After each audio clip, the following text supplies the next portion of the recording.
नारायणं पद्मभवं वसिष्ठं शक्तिं च तत्पुत्रपराशरं च व्यासं सुखं गौडपदं महान्तं गोविन्दयोगीन्द्रमथास्य शिष्यं श्रीशङ्कराचार्यमथास्य पद्मपादं च हस्तामलकं च शिष्यं तं त्रोटकं वार्तिककारमन्यात् अस्मद्गुरुं सन्ततमानुतोऽस्मि।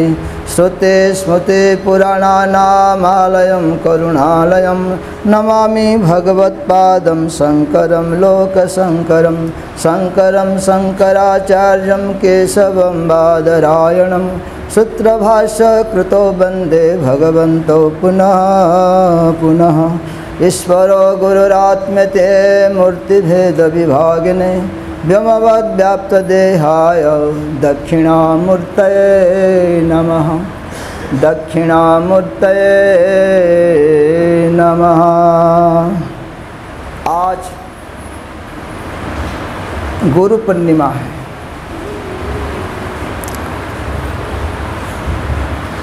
अध्यात्म क्षेत्र का सबसे बड़ा महोत्सव एक गुरु पूर्णिमा है। तो गुरु पूर्णिमा के दिन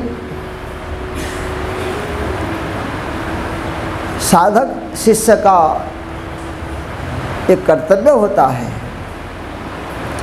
कि गुरु आश्रम में जाकर गुरु महाराज जी का पूजन करें।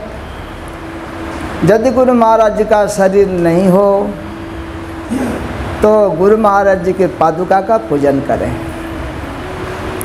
ये शिष्य का परम कर्तव्य है।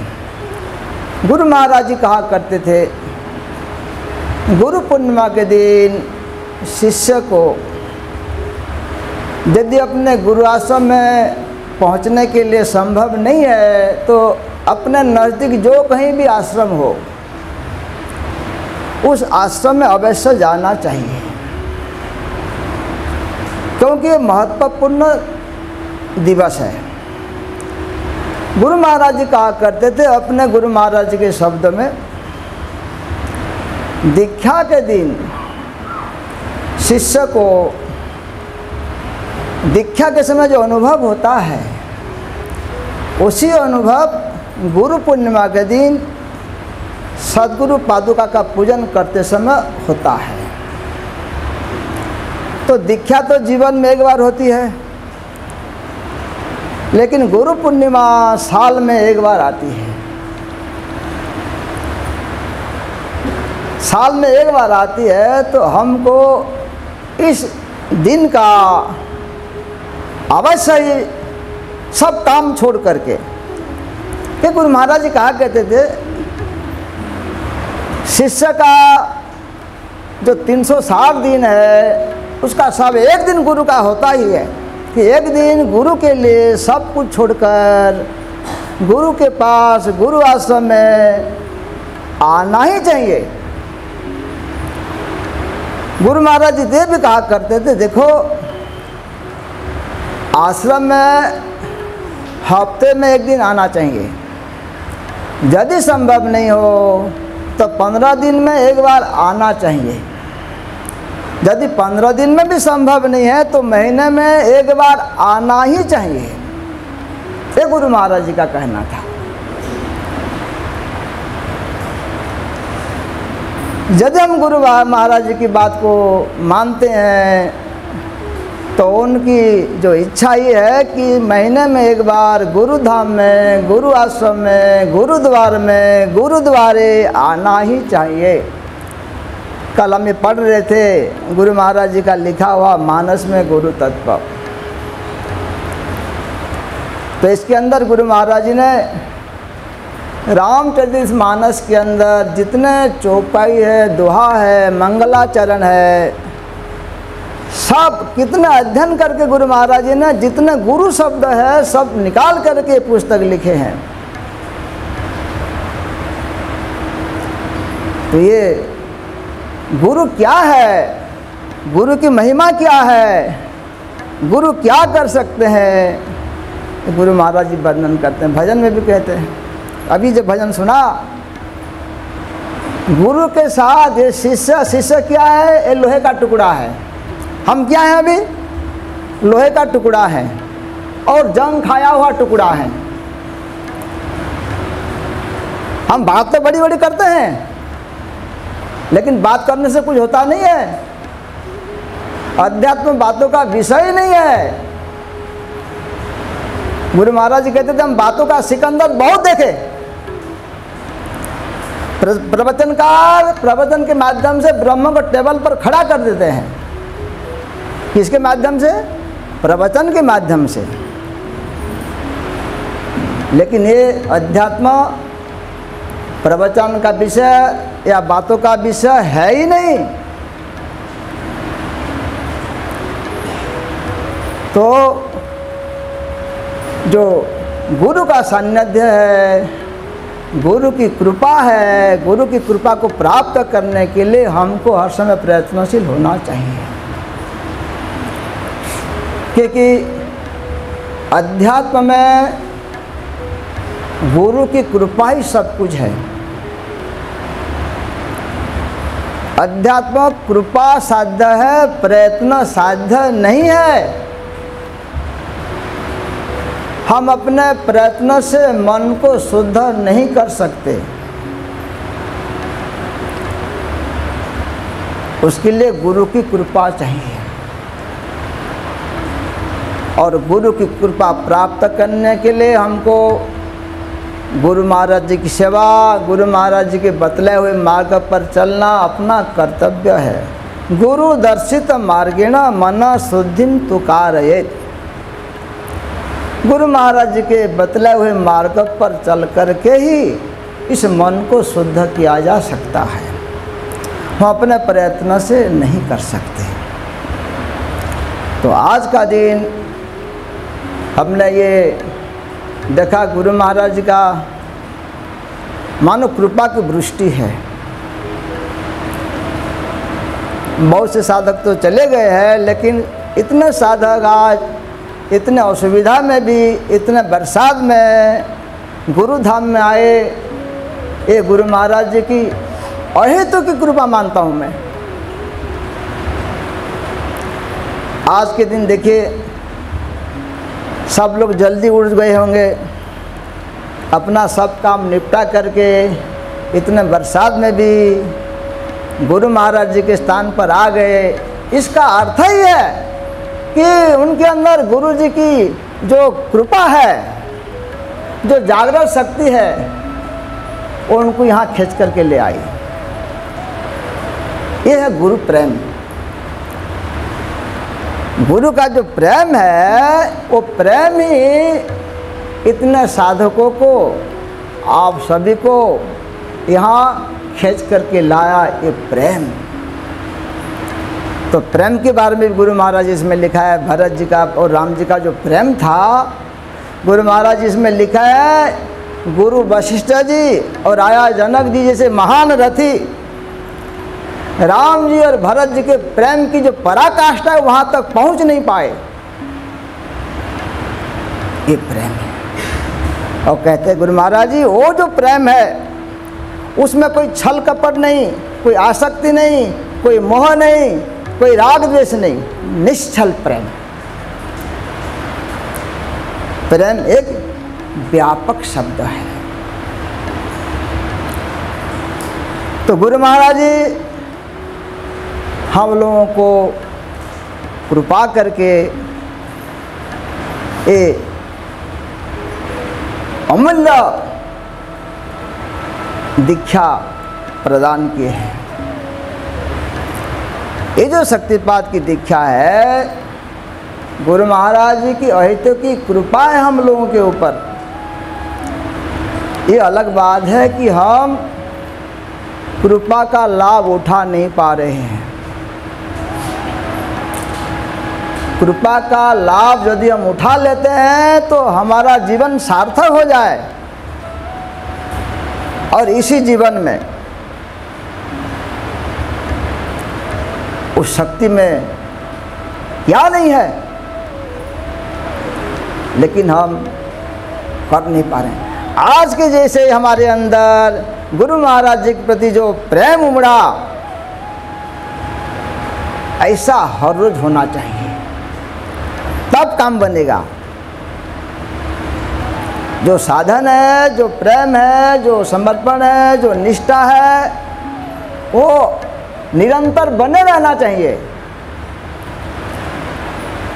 क्योंकि जो साधना है, जो अध्यात्म का मार्ग है ना, हमारे साधन तेल धारा पर चलना चाहिए, पानी की धारा की तरह नहीं।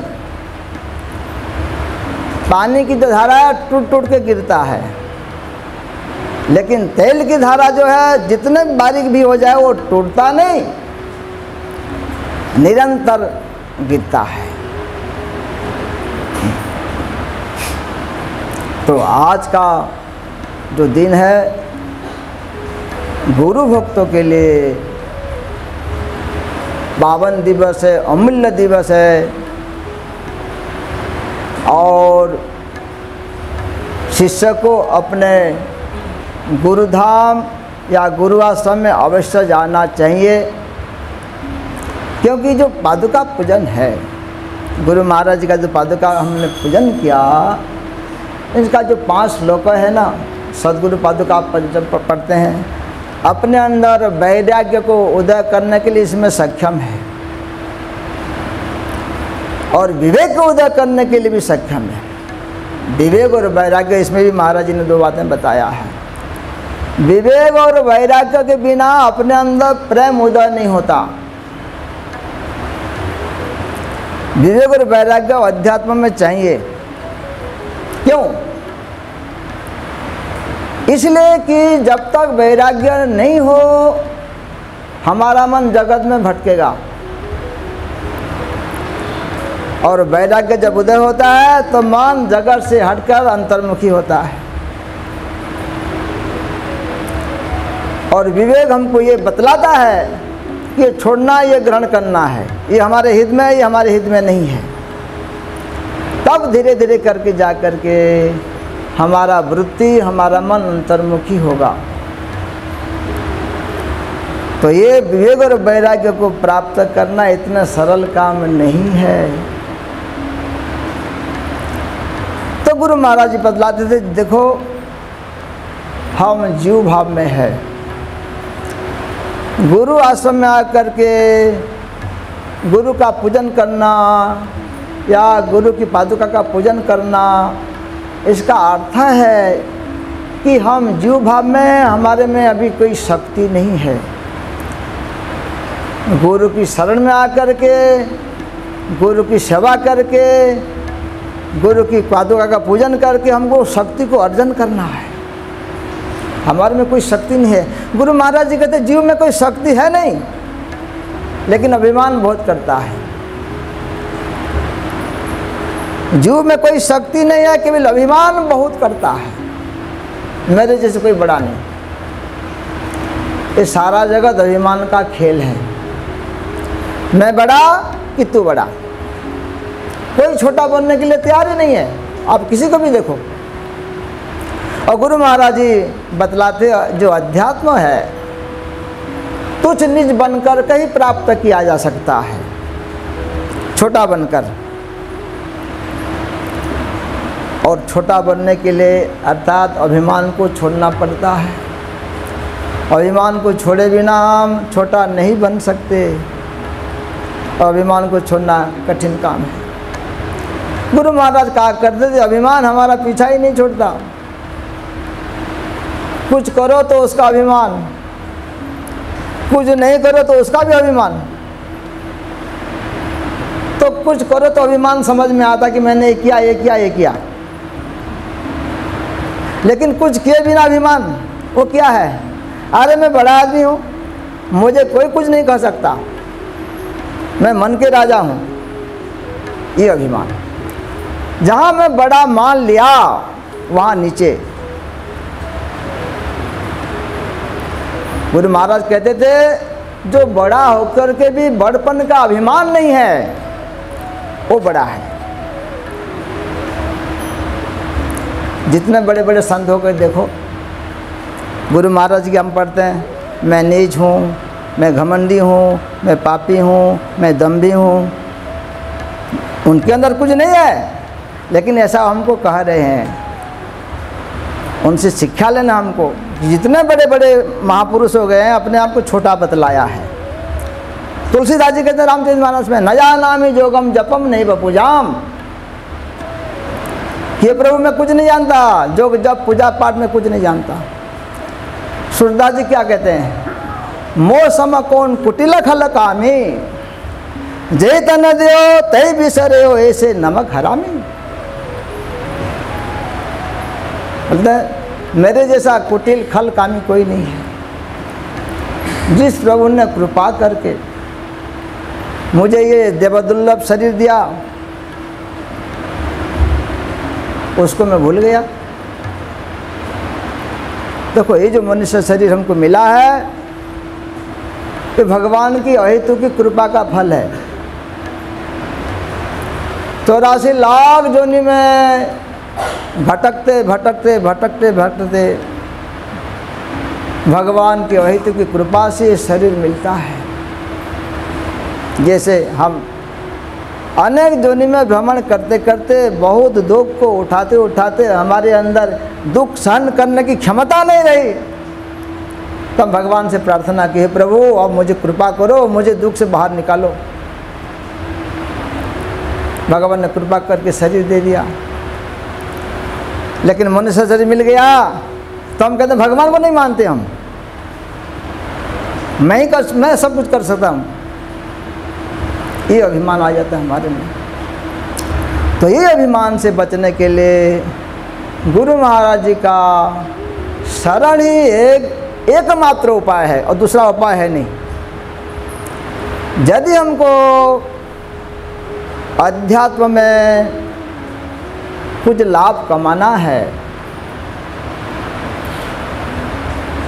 देखो हम गुरु महाराज के शरण में क्यों आए।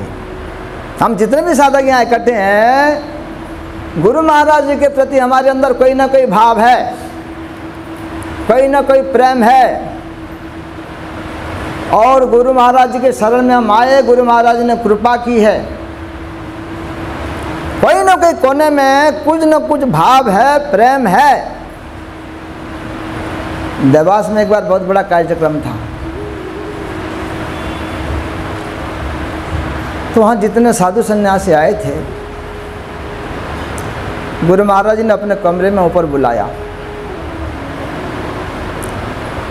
और कहा, देखो इतने जो साधक आए हैं, दूर दूर से आए हैं, ये साधक लोगों ने अपने समय निकाल करके, पैसा खर्च करके, यात्रा का कष्ट सहन करते हुए यहाँ भी सुविधा असुविधा में रह रहे हैं।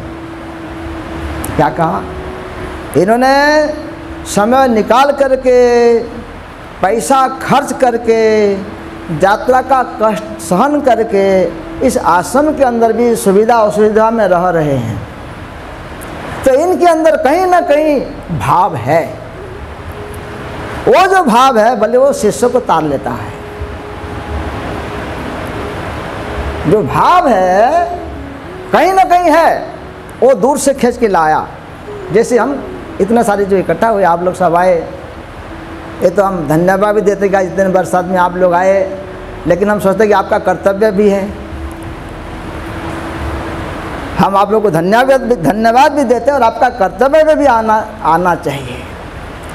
तो आप लोगों के अंदर और भी जितने साधक आए थे, सभी के अंदर कहीं ना कहीं हृदय के कोने में गुरु महाराज जी के प्रति प्रेम है, भाव है। वो भाव खींच के लाया।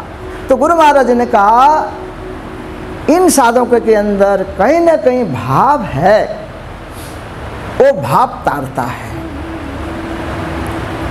तो गुरु महाराज जी का सोचने का, उनका विचारधारा देखिए, कितने सारे साधक कितने दूर दूर से आए हैं, अपना पैसा खर्च करके, यात्रा का कष्ट सहन करके यहाँ भी सुविधा में रह रहे हैं। उनके अंदर कहीं ना कोई भाव है। तो वो जो भाव जो हम लोगों के अंदर है, जो प्रेम है भाई, उसको विकसित करना है, उसको बढ़ाना है। जैसे गुरु महाराज जी कहते थे, साधक को शक्ति का अधिक विकास करना है। विकास करने का अर्थ साधन करना। जब हम साधन नहीं कर, जैसे मैं कह रहा हूँ, आज के दिन जो भाव है आप लोगों के अंदर, सभी के अंदर, ऐसा भाव हर रोज होना चाहिए। हर रोज कि जल्दी उठ गए, अपना साधन कर लिया, उत्साह के साथ, लगन के साथ, श्रद्धा के साथ, समर्पण के साथ, निष्ठा के साथ, तो फिर हमारे जीवन में क्रांति आएगी, जीवन में परिवर्तन आएगा, जीवन में आनंद छा जाएगा, जीवन आनंदमय हो जाएगा। तो ऐसी एक अमूल्य अवसर मिला है हमको, मनुष्य शरीर मिलना एक अवसर, और ऐसे सद्गुरु मिल गया ये दूसरा अवसर, ऐसे साधन मिला तीसरा अवसर। तो इस अवसर का हम लाभ उठाएं। महाराज जी भजन में बहुत बातें लिखे हैं, तो लाभ कमा ले, बोले लाभ कमा ले, ये जो अवसर मिला है मनुष्य शरीर, इसका लाभ उठा ले। बार बार ये शरीर नहीं मिलता। कबीरदास जी कहते हैं, कबीर हरि की भक्ति करो तजी विसरार शौच, बार बार नहीं मिले है मानुष जन्म की मौज। ये जो मनुष्य शरीर का मौज क्या है? भक्ति करना। खाना पीना ये मौज नहीं है, ये तो संसारियों का है, जो जगत में आसक्त हैं, जिनको कुछ समझ नहीं है। लेकिन मौज क्या है? गुरु की सेवा करना, गुरु की भक्ति करना, गुरु के प्रति प्रेम करना, गुरु के शरण में जाना, अपने आप को गुरु के चरण में समर्पित कर देना, अपनापन को मिटा देना, अपना जो खुद हम है उसको मिटा देना। बोले ये मौज है जीवन का।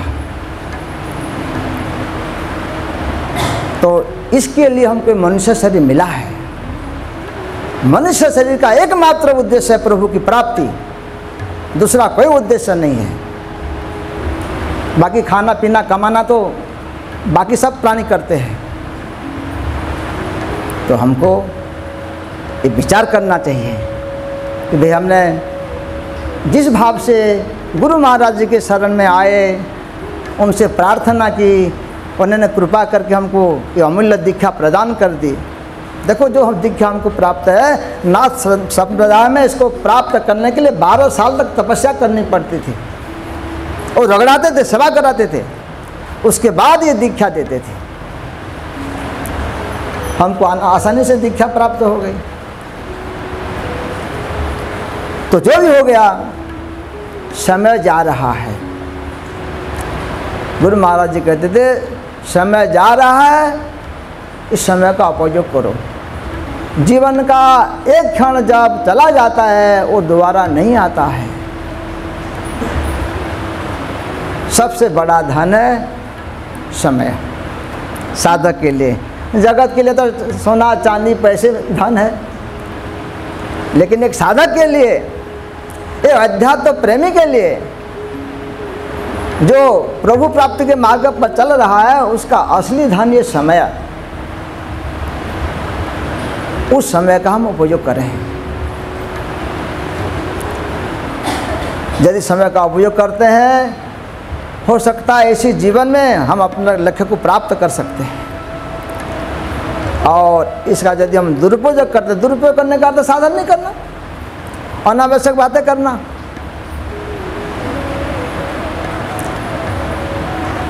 तो हम साधन के प्रति सजग हो जाएं। समय जा रहा है, समय आ नहीं रहा है, एक एक क्षण हमारे लिए मूल्यवान है। अभी गुरु महाराज की बात याद आती है, 86 की बात होगा, हम जब नए नए आए थे, आश्रम छोटा था, हम तो पीला कपड़ा पहन के आए थे यहाँ। तो किचन और छोटे वो जो कमरा के बीच में मैं किसी से बात कर रहा था, वो लोग पूछते थे आप पहले कहाँ थे, यहाँ कैसे आए, गुरु महाराज जी का कैसे, ऐसे बातें करते थे। तो गुरु महाराज जी आगे मेरे सामने खड़े हो गए, बोले देखो पहले तो कहा तुमको अंग्रेजी समझता है, देखो तुम्हारा रास्ता अलग है, इनके रास्ता अलग है, तुम ऐसा समय को मत बिगाड़ो। कब की बात? 86 की बात अभी भी याद आती है। तो कोई समय बिगाड़ता है तो गुरु महाराज जी को सहन नहीं होता था। क्यों? वो हमारे हित के लिए कहते थे। हम साधन भजन करेंगे, सेवा करेंगे और अध्यात्म में आगे बढ़ेंगे, इसमें गुरु महाराज जी को आनंद है, हमारी उन्नति में उनको आनंद है। और हम इतने मूर्ख साधन नहीं करते, सेवा नहीं करते, केवल अहंकार करते हैं। गुरु महाराज इतने दयालु होते, देखो हमारे 1000 गलती को माफ़ कर देते हैं, फिर भी कहते हैं कि बेटा तुम साधन भजन करो, जो हो गया सो हो गया, साधन भजन करो, आगे बढ़ो। हमारे कल्याण के लिए वो कितने द्रव्यभूत होते थे, लेकिन उस बात को हम कदर नहीं करते। ऐसे गुरु इस युग में वर्तमान समय मिलना बहुत कठिन। हम ऋषिकेश में भी रह करके देखा है, ऋषिकेश में नहीं ऐसा नहीं कहते हम, लेकिन ऐसे गुरु, ऐसे दयालु वर्तमान समय मिलना बहुत कठिन है। तो हम गुरु महाराज जी के इच्छा का आदर करते हुए साधन और सेवा में मन को अच्छी तरह लगाएं। जो साधन भजन सेवा करेंगे हमारे साथ जाएगा, बाकी कुछ जानने वाला नहीं है, सब यहीं रह जाएगा। जिसके लिए हम जीवन लगा दिया वो यहीं रह जाएगा, और जो साथ में जाएगा उसके लिए हम बेपरवाह हैं।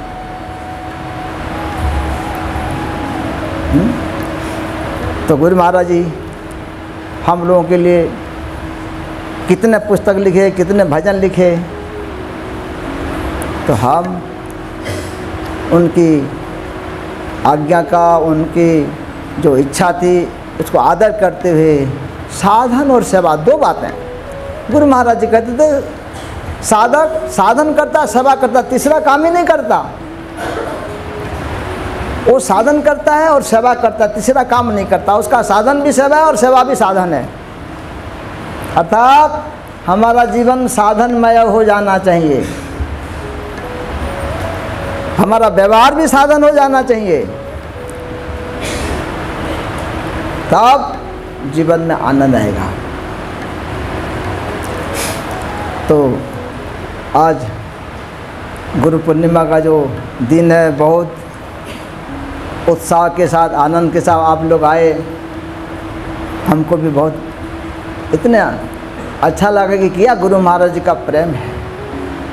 बस ऐसा प्रेम हमारे अंदर गुरु महाराज जी के प्रति हर रोज उमड़े,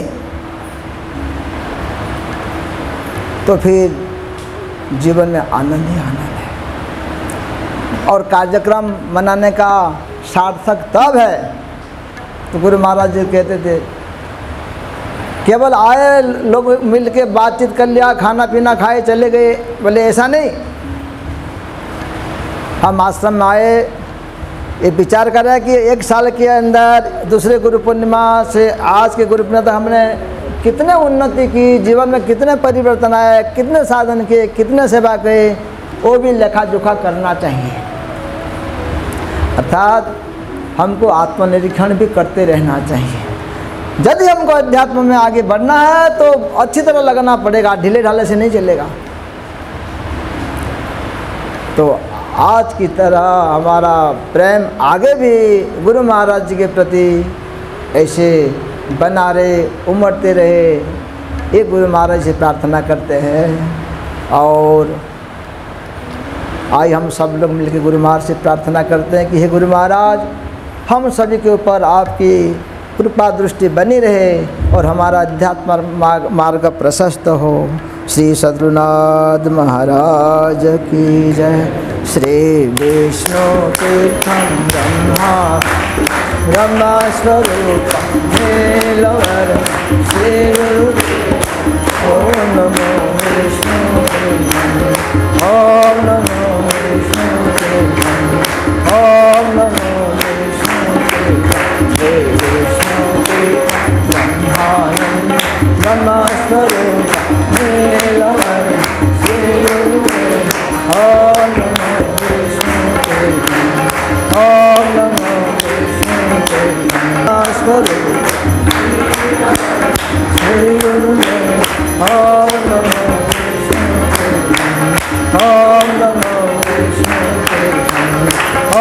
नमो विष्णुतीर्थं श्री शिवं तीर्थं परमानंद निष्कारण तेजवनं श्री गुरुदेव ओम नमो शिवाय ओम नमो शिवाय ओम नमो शिवाय श्री शिवं तीर्थं परमानंद निष्कारण तेजवनं श्री गुरुदेव ओम नमो शिवाय ओम नमो शिवाय ओम नमो शिवाय तीर्थं श्री शिवं तीर्थं परमानंद ओम नमो शिवाय तीर्थं ओम पूर्णमदा पूर्णमिदं पूर्णात् पूर्णमुदच्यते पूर्णस्य पूर्णमादाय पूर्णमेवावशिष्यते ओम शांति शांति शांति। श्री सद्गुरुनाथ महाराज की जय। अवधूत चिंतन श्री गुरुदेव दत्त।